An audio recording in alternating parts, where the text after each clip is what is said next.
और इस वक्त की एक और बड़ी खबर आपके सामने रख दे, रशियन एटमी हथियारों को रखने की बेलारूस में तैयारी शुरू हो गई है। लुकाशेंको ने दिया रेस्टोरेशन साइट तैयार करने का आदेश। रूस की टोपोल बैलिस्टिक मिसाइलें बेलारूस में तैनात होंगी और इसको लेकर ये आदेश दे दिए गए हैं कि जल्द से जल्द इसके लिए काम शुरू किया जाए।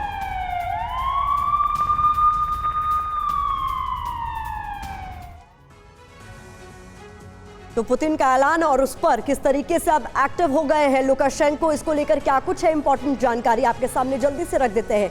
देखिए, आपको याद होगा 25 मार्च का वो दिन जब ऐलान कर दिया गया था पुतिन की तरफ से, ये महत्वपूर्ण जानकारी। 25 मार्च का वो दिन, पुतिन का ऐलान, बेलारूस में टैक्टिकल न्यूक्लियर वेपन तैनात करेंगे। खलबली मच गई थी और इसके बाद इससे संकेत परमाणु युद्ध की आशंका के। इसके बाद आपको बता देते हैं कुछ और महत्वपूर्ण जानकारी आपके सामने जल्दी से हम रख रहे हैं, किस तरीके के संकेत मिल रहे हैं। जिस तरीके से कहा गया कि वेपन्स रखे जाएंगे और लुकाशेंको ने भी उस पर अग्रीमेंट जताया, तो सवाल यह, अगर पश्चिम ने हमला किया तो एटमी हथियारों से क्या अपनी रक्षा करेंगे, ये सबसे बड़ा सवाल है। इसके अलावा एक और बड़ा सवाल जो इस पर इसके बाद उठ खड़ा होता है वो भी आपके सामने रख देते हैं। पोलैंड से बेलारूस पर हमले की तैयारी में है पश्चिमी देश, ये दलील दी गई है।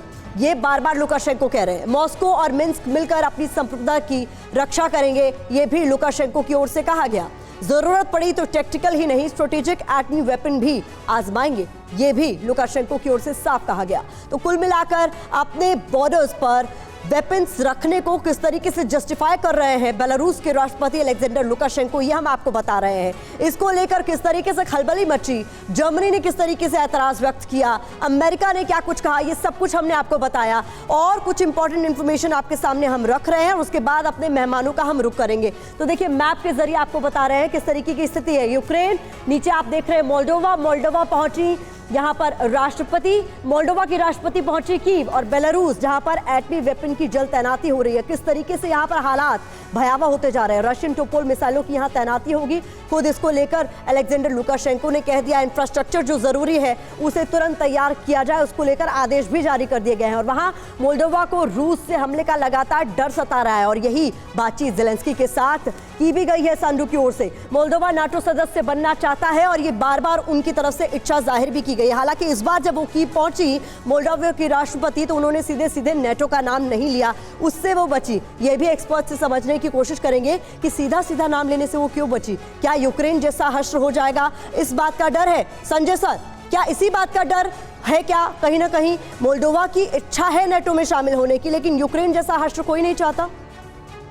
देखिए, निश्चित रूप से जितना भी जो भी ईस्टर्न यूरोपियन कंट्रीज हैं जो पहले फॉर्मर सोवियत यूनियन के पार्ट थे, उनको एक कंसर्न है कि अगर आप यूक्रेन में रशिया बढ़ता है और कीव पे विजय हासिल करता है, तो निश्चित रूप से आप मान के चलिए कि मोल्डोवा हुआ, पोलैंड हुआ, लिथुआनिया हुआ, स्वीडन और फिनलैंड तक ये जो थ्रेट है, जो एक बैलेंस ऑफ थ्रेट एक्ट किया जा रहा है कि रशिया को यूक्रेन में ही रोक दिया जाए, और वो कोशिश हो रही है कि बागमुक्त में ही रोक दिया जाए। देखिए, 2-3 बातें मैं जोड़ना चाहता हूँ। पहली बात ये कि जो स्प्रिंग है, ये टाइम बहुत महत्वपूर्ण है रशिया के लिए, क्योंकि जिस तरीके से वेस्टर्न कंट्री, जर्मनी अपना लेपार्ड 2 टैंक्स उनको दे रहे हैं, वो बड़ा घातक रहेगा और रशिया को पिछले 7 महीने से बाग से आगे नहीं बढ़ने दे रहे। इस बात को रशिया और बेलारूस बहुत अच्छी तरीके से भांप रहे हैं कि आगे आपको बढ़त नहीं मिलेगी, और इसीलिए वो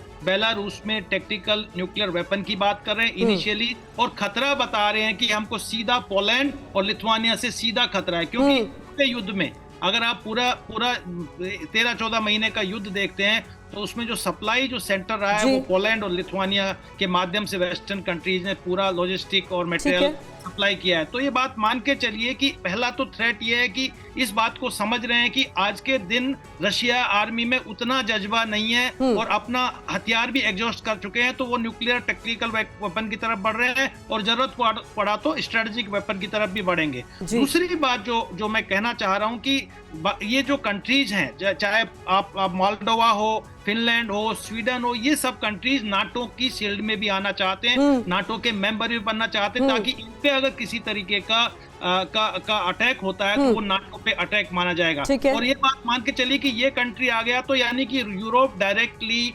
रशिया के साथ कन्फ्रंट हो गया, तो ये दोनों पक्षों के लिए करो और मरो की लड़ाई है। ठीक है। और कोशिश ये की जा रही है कि यूरोपियन और वेस्टर्न पावर जो इस थ्रेट को सिर्फ कीव तक बैलेंस रखना चाहते हैं, आगे बढ़ना नहीं देना चाहते हैं, और इस बात को रशिया भी समझ रहा है और इसीलिए वो टेक्निकल वेपन्स की बात कर रहा है। और सर पीके श्रीवास्तव से सवाल मेरा आपसे है, बेलारूस में जिस तरीके से वेपन्स की तैनाती को लेकर पुतिन ने पहले ऐलान किया, फिर लुकाशेंको ने उसको लेकर इंफ्रास्ट्रक्चर तुरंत तैयार करने के आदेश भी अपने हाथ दे दिए हैं, और बहाना इस तरीके का देना कि भाई हमें वेस्ट से खतरा है, हमारे ऊपर कभी भी अटैक हो सकता है, और थ्रेट सीधा सीधा पोलैंड से है। मैं आपको बता दूं, पिछले साल दिसंबर में ही सर मैं पोलैंड में मौजूद थी और बहुत शांत कंट्री मुझे नजर आई, वहां पर बहुत शांति थी, सब कुछ मतलब सामान्य नजर आया, लेकिन एकाएक मैंने जो एक्टिविटी देखी वो बेलारूस की तरफ से देखी। ब्रेस्ट बॉर्डर पर मैंने देखा कि एकाएक खबर आती है कि बेलारूस की तरफ से सैन्य तैनाती कर दी गई है, ऐसा माहौल बना दिया गया है कि कभी भी पोलैंड पर धावा बोल दिया जाएगा।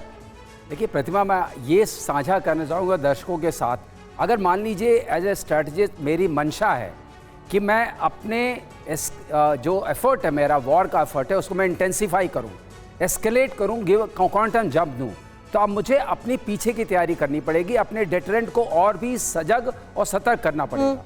तो जो न्यूक्लियर डेटरेंट का जो अम्ब्रेला बन रहा है बेलारूस में और रशिया में, वो इसी मद्देनज़र रख के बन रहा है। आप देखिए, इससे पहले जो था स्टार्ट ट्रीटी जो थी, उसकी वजह से रिडक्शन हुआ था, उनके कॉम्बैट डिप्लॉयमेंट में भी एक तरीके से स्थिरता आई थी।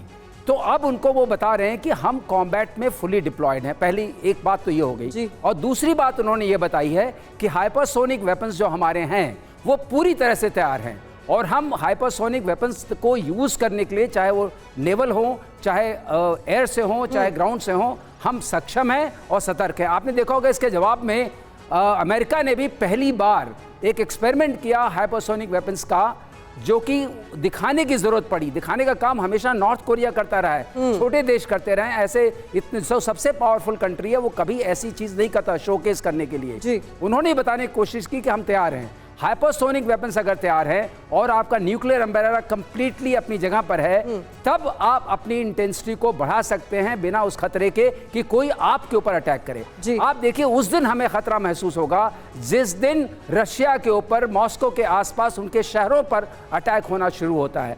वो दिन सबसे विनाशकारी होगा, खतरनाक होगा, क्योंकि फिर ये एक तरीके से खुली सी छूट मिल जाएगी, कोई कुछ भी कर सकता है। तो वो तैयारी की गई है। सबसे बड़ा सवाल तो यहाँ पर ये मेरे मन में जो सबसे बड़ा सवाल उठता है वो ये कि युद्ध के 13 महीने बाद भी दोनों राष्ट्राध्यक्षों में से कोई एक भी इस बात पर कन्विंस नहीं है कि युद्ध को खत्म करने की जरूरत है, इतने बड़े स्तर पर नुकसान झेलने के बाद। इस पर